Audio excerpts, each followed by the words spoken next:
the Buffalo Bills were presented with a golden opportunity to go into Cleveland, not only put the Browns out of their misery, but more importantly, improve to 7-2 on the year themselves, take a major step towards putting a stranglehold on an AFC wildcard playoff spot at worst.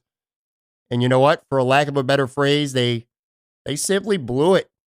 Here's 5 reasons why.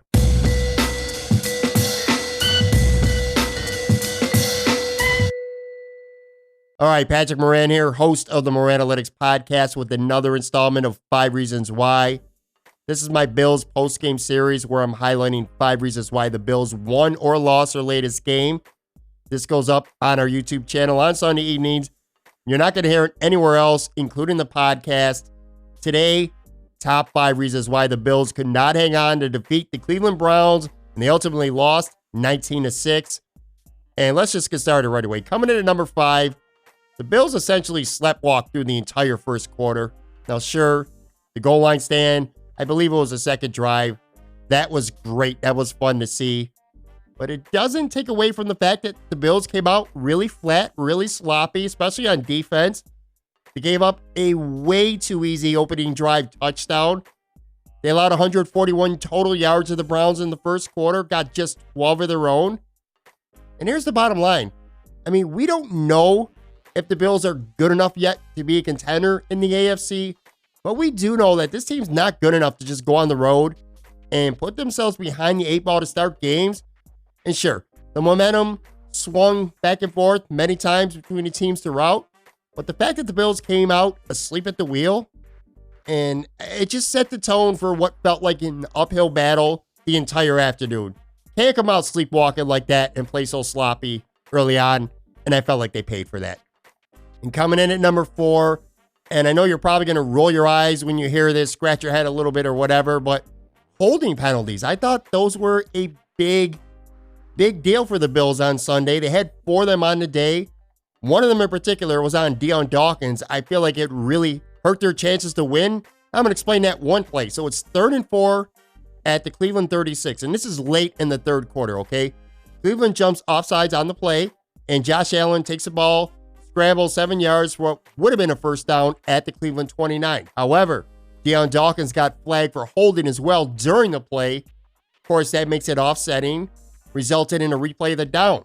So instead of having a 1st and 10 at the Cleveland 29, it's now 3rd and 4 again at the 36.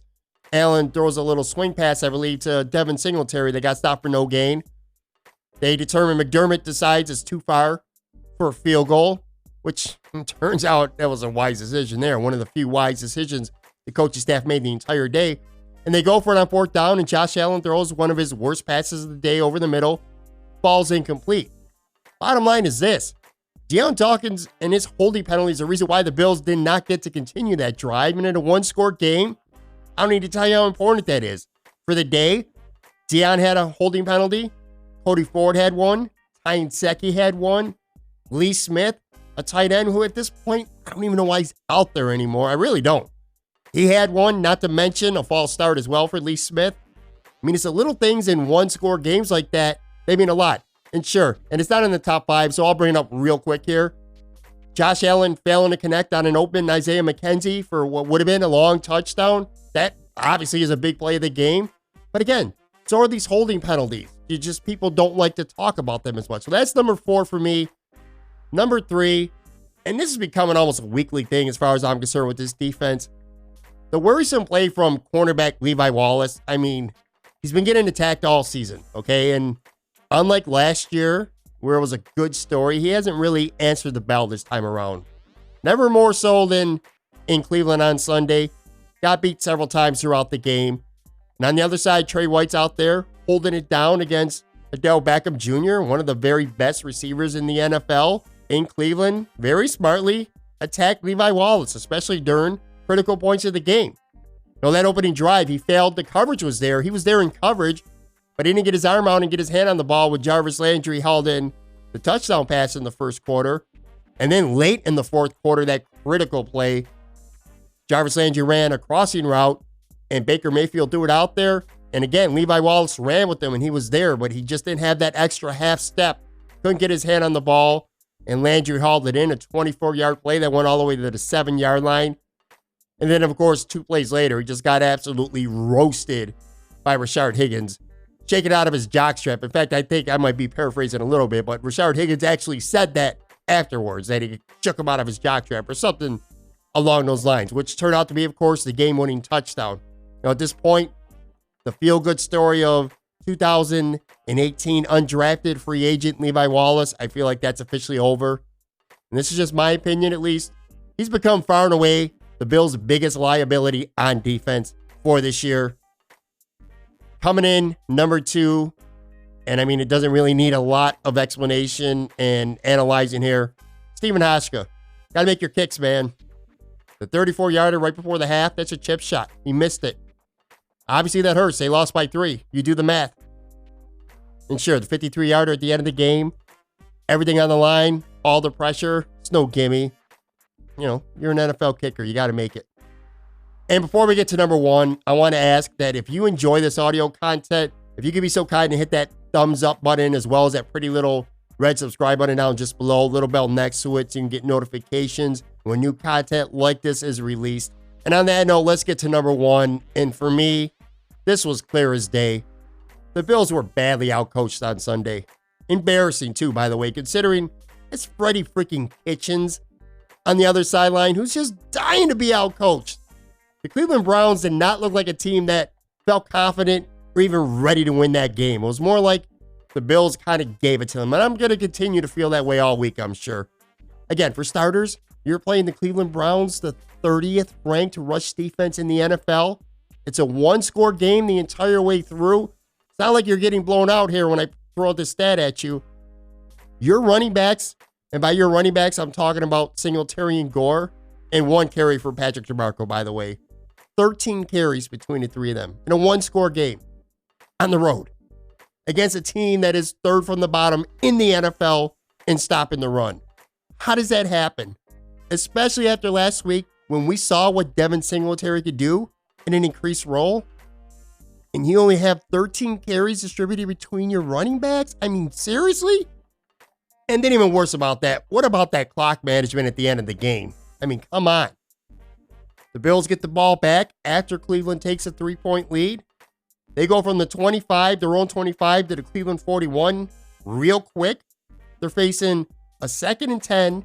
There's 59 seconds left on the clock still.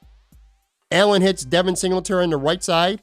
Tries to get out of bounds, but he can't. He picks up 6 yards. He gets tackled at the 35-yard line. And again, that play happens 59 seconds left.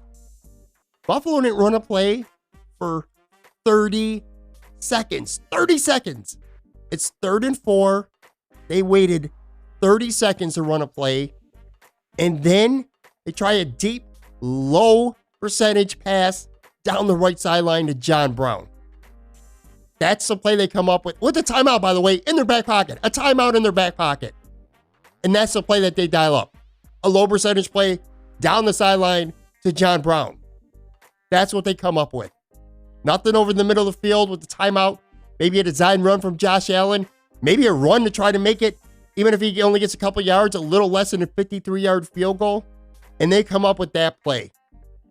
Now, I don't know if that's on Josh Allen, if it was a different call, or he just didn't know what to do and he froze like a deer caught in headlights. I don't know if that's Brian Dable, if that's a design call to wait that long. I don't know if is it Sean McDermott telling them don't run a play for 30 seconds. I don't know what it is, but it was horrible time management and just an absolutely unfathomably bad play call. It scared coaching. I don't know if they were worried that if Allen throws it incomplete earlier with more time left and they make the field goal, that Cleveland might get the ball with a little more time. They had 1 timeout left. It's just awful. Everything about it was awful. Inexcusable day for Brian Dable, Sean McDermott, and everyone on that coaching staff. Not a good day at all. All right, that will do it for this audio content video. Got anything to add? Agree? Disagree about anything I just said? Leave it in the comments. We'll have a nice little conversation. Of course, don't forget to listen to the Moran-Alytics Podcast on Tuesday. I'll have full coverage of this Bills game, all kinds of other stuff as well. Subscription links for the podcast on all major platforms are down just below in the description. Thanks as always for listening. I'll have more content for you very soon.